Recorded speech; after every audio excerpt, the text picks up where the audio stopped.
बिस्मिल्लाहिर्रहमानिर्रहीम। व्यूवर्स, आप देख रहे हैं हमारा YouTube channel M2M Urdu programme है जमहूर की आवाज़। किसी भी मुल्क को यह हक हासिल होता है कि वह अपने शहरियों की सलामती, दिफा, सिक्योरिटी को यकीनी बनाने के लिए इक़दामात उठाए और ऐसे अनासर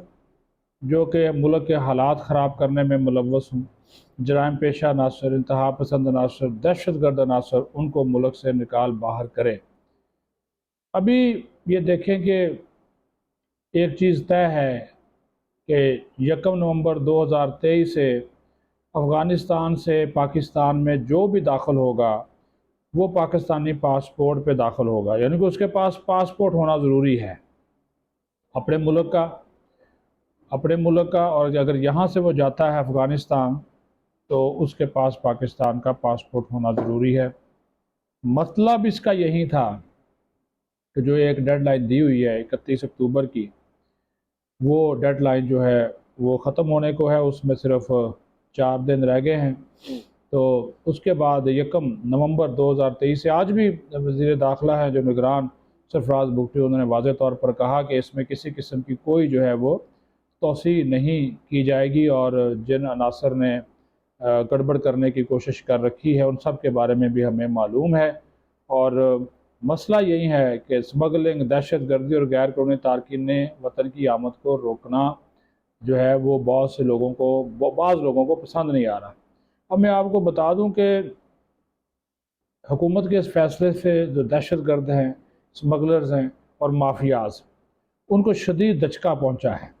जो अपने माली फ़ायदे की खातर मुल्क की मफाद, सालमियत और खुशहाली को भी दाव पर लगाने से नहीं, ज़रा भी नहीं कतराते।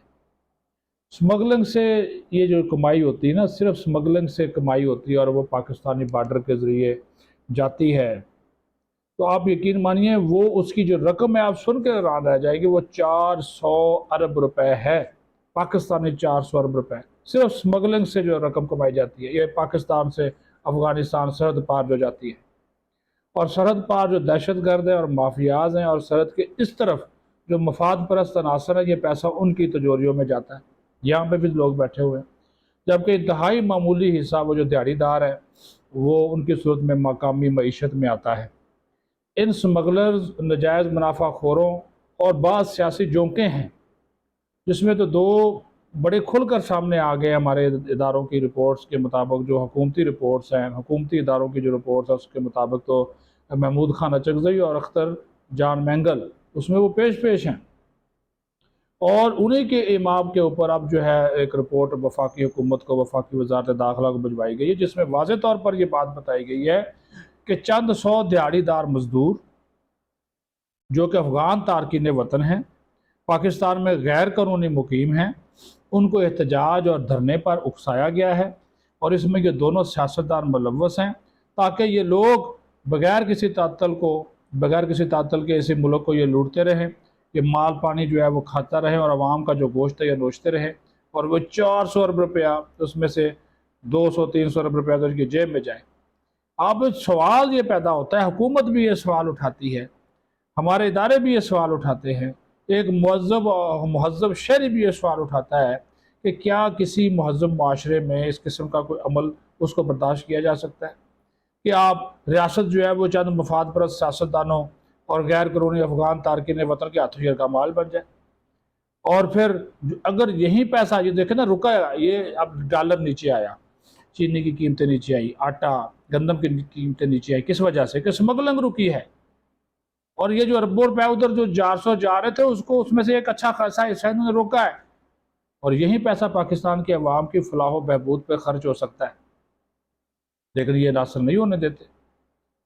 और जब रियासत इनके खिलाफ फैसला करती है तो उस फैसले की आड़ में लोगों को बाहर निकालते हैं, ये पीछे इसके ये बैठे हुए हैं। लेकिन आज भी निगरान वज़ीर दाखिला ने पार्लियामेंट हाउस में मीडिया से गुफ्तगू करते हुए इस अज़म का इआदा किया कि गैर कानूनी तारकीन वतन के मामले पर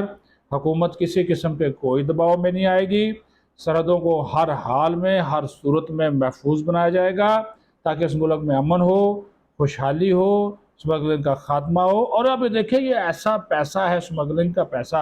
जो इंतहा पसंदों के हाथों में लगता है। جو دہشت گرد عناصر کے ہاتھوں میں لگتا ہے، پھر اسی پیسے سے پاکستان کے اندر دہشت گردی کی جاتی ہے، تخریب کاری کی جاتی ہے۔ اور یہ بات ڈکی چھپی نہیں ہے کہ جو ایرانی تیل سمگل ہو کر پاکستان آتا تھا اس کے خلاف بھی ایکشن جاری ہے، اس میں بھی بعض ہمارے سیاستدان ملوث ہیں، جن کے دو کے میں نے نام لیے ہیں، ان کے اوپر بھی ایسے الزامات ہیں، چکزئی اور محمودہ چکزئی اور یہ اختر مینگل، اس میں بھی یہ پیش تھے۔ تو جب وہ سلسلہ رکا ہے، ان کو پتہ چل گیا کہ اب ہماری دیہڑی نہیں لگے گی، تو انہوں نے دیہڑی دار مزدور اکٹھے کیے، غیر قانونی افغان تارکین وطن کو کہا جی مزدور احتجاج کر رہے ہیں اور ہم اس طرح کریں گے وہ کریں گے، چند سو لوگوں کو ساتھ ملایا اور وہ احتجاج کا سلسلہ شروع کر دیا۔ تو یہ رپورٹس حکومت پاکستان کے پاس آ چکی ہیں کہ ان کے پیچھے کون ہے، اور حکومت نے، عسکری اداروں نے، سلامتی کے اداروں نے یہ تہیہ کیا ہوا ہے کہ ایسے عناصر کے خلاف جو بھرپور کارروائی جاری رہے گی، اور 31 اکتوبر کی جو ڈیڈ لائن ہے اس میں کسی قسم کی توسیع نہیں ہوگی۔ اپنا خیال رکھیں۔ پاکستان زندہ باد۔